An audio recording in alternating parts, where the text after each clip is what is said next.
नमस्कार दोस्तों, आइए हम इस वीडियो में आप लोगों को साइंस के 40 को वीवीआई वायरल ऑब्जेक्टिव क्वेश्चन बता रहे हैं जो आपके फाइनल बोर्ड परीक्षा में डायरेक्ट क्वेश्चन पेपर में देखने को मिलेगा। तो हर एक क्वेश्चन को एकदम बारी बारी से आप लोग याद कर लीजिए क्योंकि ये 40 ऑब्जेक्टिव क्वेश्चन साइंस का बहुत इंपॉर्टेंट है आपके फाइनल परीक्षा के लिए, ठीक है ना। और दोस्तों 11 बजे अभी मैं आप लोगों का क्लास लूँगा, मैथ का मौखिक टेस्ट लेंगे ऑनलाइन। तो सभी लोग तैयार हो जाना। जिन लोगों को मैथ का क्लास करना है मौखिक वाला तो कमेंट करके हमको बता देना, सर 11 बजे हम तैयार हैं, आप ज़रूर लाइव आना। तो आप लोग कमेंट करके ज़रूर बताना। तो बाबू यहाँ पर साइंस का आप लोगों का पहला नंबर क्वेश्चन है, कौन विद्युत का सर्वोत्तम सुचालक है। कौन विद्युत का सर्वोत्तम सुचालक होता है। तो आप लोग को याद रखना है जो आपका चांदी होता है। ऑप्शन नंबर बी में दिया एजी। एजी का मतलब क्या होता है, चांदी। यही हमारा विद्युत का सर्वोत्तम सुचालक होता है, इसे आप लोगों को याद रखना है, ठीक है। और अगला आपका क्वेश्चन नंबर 2 है। तो क्वेश्चन नंबर 2 है कि निम्न में से किस धातु को केरोसिन में डुबो कर रखते हैं। यानी कि जो केरोसिन का तेल होता है ना, जो लालटेन में हम लोग पहले जलाकर उसमें लालटेन में डालकर हम लोग पढ़ाई करते थे, वही केरोसिन का तेल। तो उसमें हम लोग सोडियम धातु को ना डुबो कर रखते हैं, सोडियम धातु। ऑप्शन नंबर बी में दिया है, सोडियम का संकेत Na होता है, इसे आप लोगों को याद रखना है। सोडियम धातु को हम लोग डुबो कर रखते हैं। अगला क्वेश्चन आपका है 3 नंबर।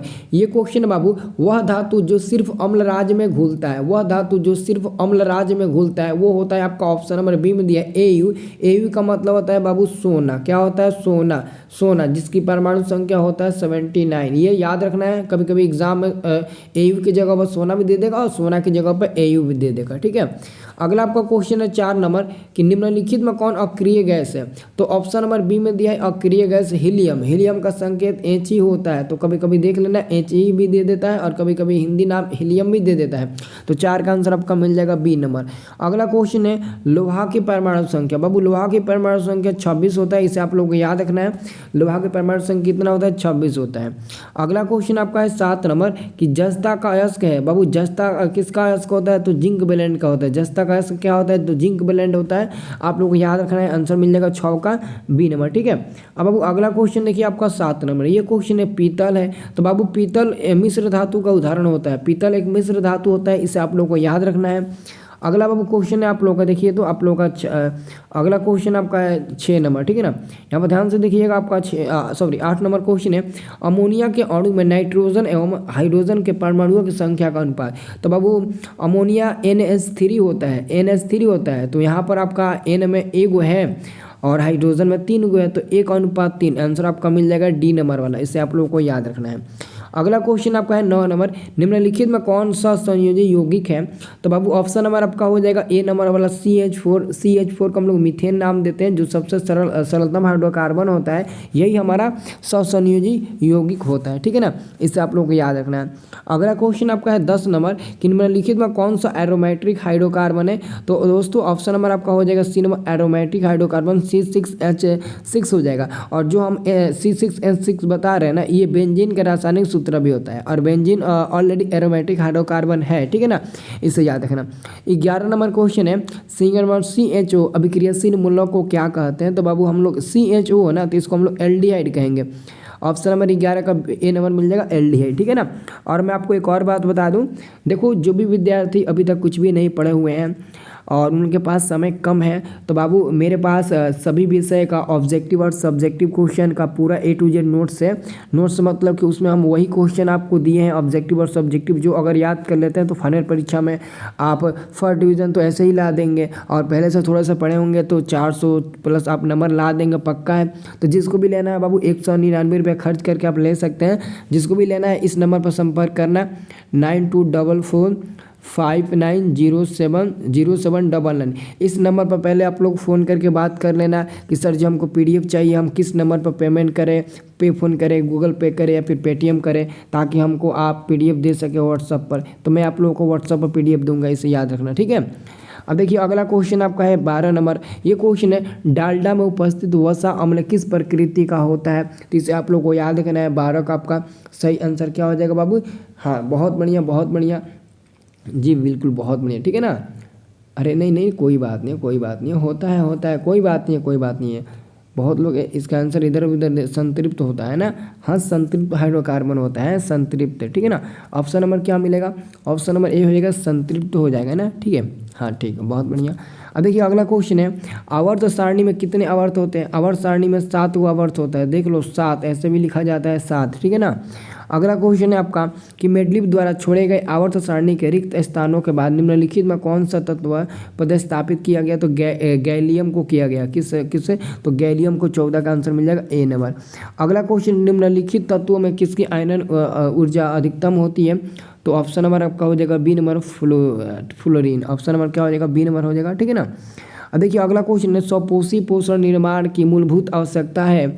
तो ऑप्शन नंबर आपका डी हो जाएगा। सूर्य का प्रकाश भी, क्लोरोफिल भी, और H2O और कार्बन डाइऑक्साइड भी, सब होता है इंपॉर्टेंट, सब आवश्यक है सूर्य के प्रकाश के स्वपोषी पोषण के लिए, ठीक है ना।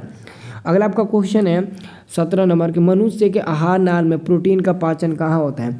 मनुष्य के आहार नाल में प्रोटीन का पाचन कहाँ होता है? आमाशय में, छोटी आंत में।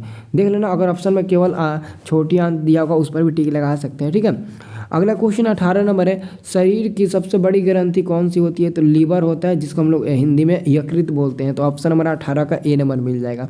अगला क्वेश्चन है, पराणित का मुख्य कार्य क्या होता है? तो प्रकाश ऊर्जा को अवशोषित करना, यानी कि प्रकाश ऊर्जा यानी कि लाइट एनर्जी को एब्जॉर्ब करना होता है। ऑप्शन नंबर आपका बी नंबर मिल जाएगा। अगला क्वेश्चन है, कवक में पोषण की कौन सी विधि है? कवक में पोषण की कौन सी विधि है? तो मृतजीवी हो जाएगा आपका, क्या हो जाएगा? तो मृतजीवी हो जाएगा। इसे आप लोग को याद रखना है, क्या हो जाएगा? तो मृतजीवी हो जाएगा, ठीक है। अब देखिए अगला क्वेश्चन, अगला आपका क्वेश्चन है, आंत्र रस कहाँ से स्रावित होता है? तो ये छोटी आंत से होता है बाबू, बड़ी आंत नहीं, छोटी आंत। और याद रखना, छोटी आंत को हम लोग क्षुद्रांत भी बोलते हैं, इसे याद रखना।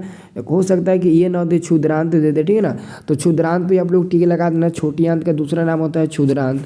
अगला आपका क्वेश्चन है 22 नंबर कि पितरस पित्त किस भोज्य पदार्थ का विखंडन होता है? ये वसा का होता है बाबू, वसा का, ठीक है ना। 22 का आंसर मिल जाएगा बी नंबर, वसा का होता है।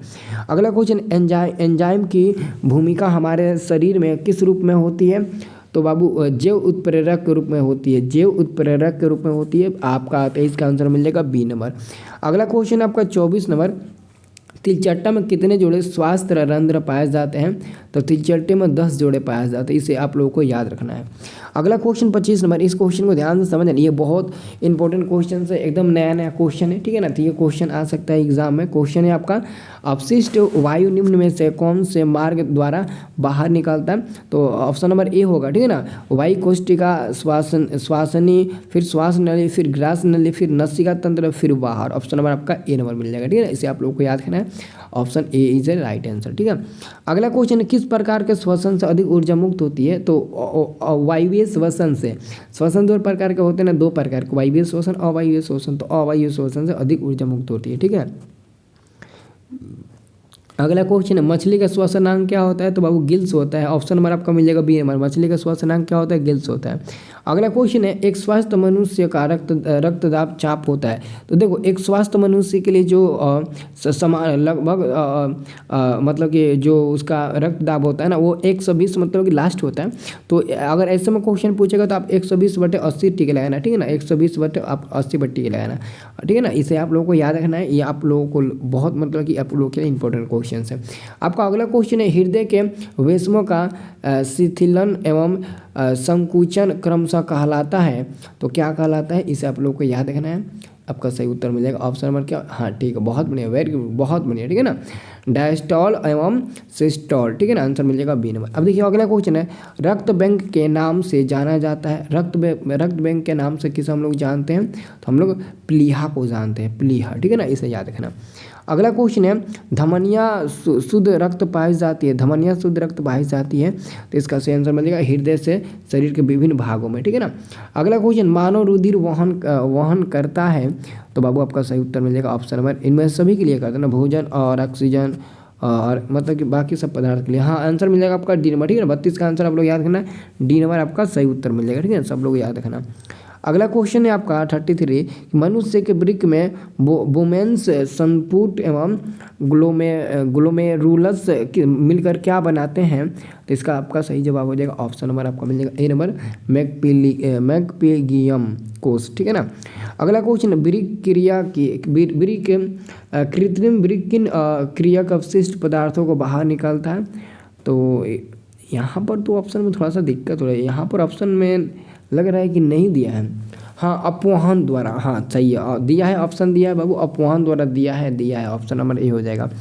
अगला आपका क्वेश्चन है मस्तिष्क को बाहरी आघातों से बचाता है, तो ऑप्शन नंबर आपका सी नंबर हो जाएगा, ए और बी दोनों बचाता है, ठीक है ना। सेरिब्रो स्पाइन द्रो और मेजिजीज, ठीक है ना।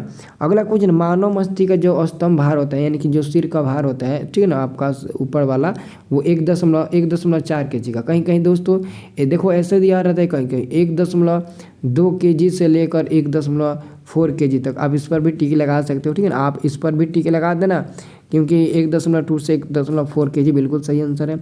अगला क्वेश्चन है भागते या दौड़ते समय कौन सा हार्मोन सक्रिय होता है, भागते या दौड़ते समय कौन सा हार्मोन सक्रिय होता है, तो आप लोग याद रखना ऑप्शन नंबर सी हो जाएगा एड्रेनलिन, ठीक है ना, याद रखना। अगला क्वेश्चन बच्चों की शारीरिक बुद्धि में किस हार्मोन की महत्वपूर्ण भूमिका होती है, तो आपका आंसर मिल जाएगा ऑप्शन नंबर वृद्धि हार्मोन, ऑप्शन नंबर ए हो जाएगा, ठीक है। अब देख सकते हैं अगला क्वेश्चन है आपका कि स्त्रियों के मासिक चक्र में एक परिपक्व अंडाणु किस दिन अंडाशय से बाहर निकालता है, 14वें दिन निकालता है, ठीक है। अगला क्वेश्चन आपका कायिक परिवर्धन में पौधों के किस भाग से नया पौधा उत्पन्न हो सकता है, तो आपका सही उत्तर मिलेगा 40 का ऑप्शन नंबर आपका जड़ से तना से पत्ती। हाँ, इसका भी आंसर आपका डी नंबर मिलेगा, सभी हो जाएगा, ठीक है। अगला क्वेश्चन है जिस जीव में नर एवं मादा जनन अंग होते हैं दोनों उपस्थित होते हैं उसे हम लोग क्या कहते हैं, तो आप लोग को याद रखना है उसे हम लोग क्या कहते हैं। यहाँ पर आपके पास ऑप्शन नंबर, हाँ इसका भी आंसर डी नंबर हो जाएगा, उभयलिंगी द्विलिंगी सब कहते हैं, ठीक है। अब देखिए अगला क्वेश्चन है चूहे के पूंछ पर 21 पीढ़ियों तक किस वैज्ञानिक ने काम किया था, तो वाइसमैन, ठीक है ना, वाइसमैन याद रखना, आंसर हो जाएगा सी नंबर। अगर आपका क्वेश्चन है प्राकृतिक वर्णन द्वारा जैव विकास का सिद्धांत किसने किया था, चार्ल्स डार्विन ने, ऑप्शन नंबर आपका मिल जाएगा सी नंबर। इसका भी प्राथमिक उपभोक्ता है तो शाकाहारी आपका प्राथमिक उपभोक्ता की श्रेणी में आता है, तो ऑप्शन नंबर ए हो जाएगा, ठीक है। और अगला आपका क्वेश्चन है ग्लोबल वार्मिंग के लिए उत्तरदायी गैस क्या होता है, तो कार्बन डाइऑक्साइड होता है, आंसर मिल जाएगा आपका 45 का सही जवाब क्या मिल जाएगा, सी नंबर वाला आपका सही उत्तर मिल जाएगा, ठीक है ना। तो आप लोगों को याद रखना है, आप सभी को याद रखना है, ठीक है ना। ग्लोबल वार्मिंग के लिए उत्तरदायी गैस कार्बन डाइऑक्साइड होती है, इसे आप लोग को याद करना है, ठीक है ना। तो बस आज के लिए इतना ही रहने दीजिए, ठीक है ना। और आप लोग 11 बजे क्लास करने जरूर रहिएगा, जिसको भी क्लास करना है कमेंट करके ज़रूर बताएं। 11 बजे मैथ का मौखिक क्लास लेंगे, बहुत मज़ा आएगा क्लास करने में। कमज़ोर छात्र तो जरूर वो क्लास को ज्वाइन करना, मैं आपको पैड ग्रुप में लिंक जरूर शेयर करूँगा, टेलीग्राम में भी शेयर करूँगा। बस आप लोग का इंतजार करेंगे 11 बजे, ओके।